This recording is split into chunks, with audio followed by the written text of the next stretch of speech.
মামের হোস্টেলে দেখো সিসিটিভি লাগানো রয়েছে। হোস্টেলের ভেতরে কাউকে যেতে দেয় না। যাক, হোস্টেল থেকে মামকে নিয়ে বেরিয়ে পড়লাম ছত্রপতি শিবাজি মহারাজের কেল্লার দিকে। একটা মন্দির সামনেই খানিকক্ষণ দাঁড়ালাম। এখান থেকে বেরিয়ে পড়লাম মোটর সাইকেল নিয়ে।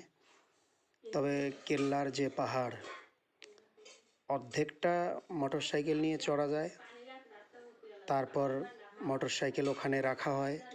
মোটর সাইকেলের পার্কিং হচ্ছে 20 টাকা, 4 চাকার পার্কিং হচ্ছে 50 টাকা, বাসের পার্কিং হচ্ছে 100 টাকা।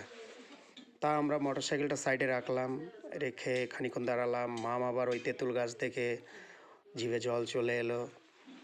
যাই হোক, অনেক স্টুডেন্ট দূর দূর থেকে বাসে করে তারা এসছে। যাই হোক, আমরা উপরে গেলাম না, উপরে যাওয়ার জন্য সিঁড়ি করা আছে, শেষ পর্যন্ত আমরা যাইনি।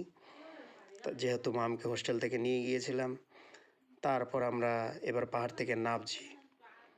দেখো, রাস্তার সাইড দিয়ে সব কারের লাইন লেগে রয়েছে।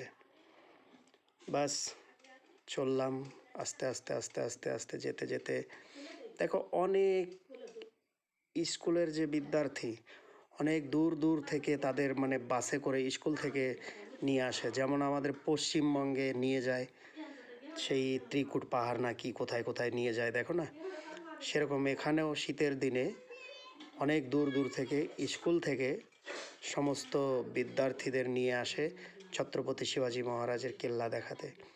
সামনে যেতে যেতে যেতে দেখো 2-3টে বাচ্চা প্রায় মোটর সাইকেলের সামনে চলে এসেছিলো। গাড়িগুলো রাস্তার সাইড দিয়ে 50 টাকা করে নেয় এগুলোর কাছ থেকে।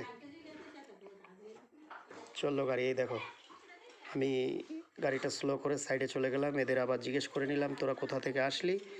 এরা এসছে আহম্মদনগরের পরে যে কোপরগাঁও, অনেক দূর, সেখান থেকে এরা এসছে। যাক, পাহাড় থেকে নামছি।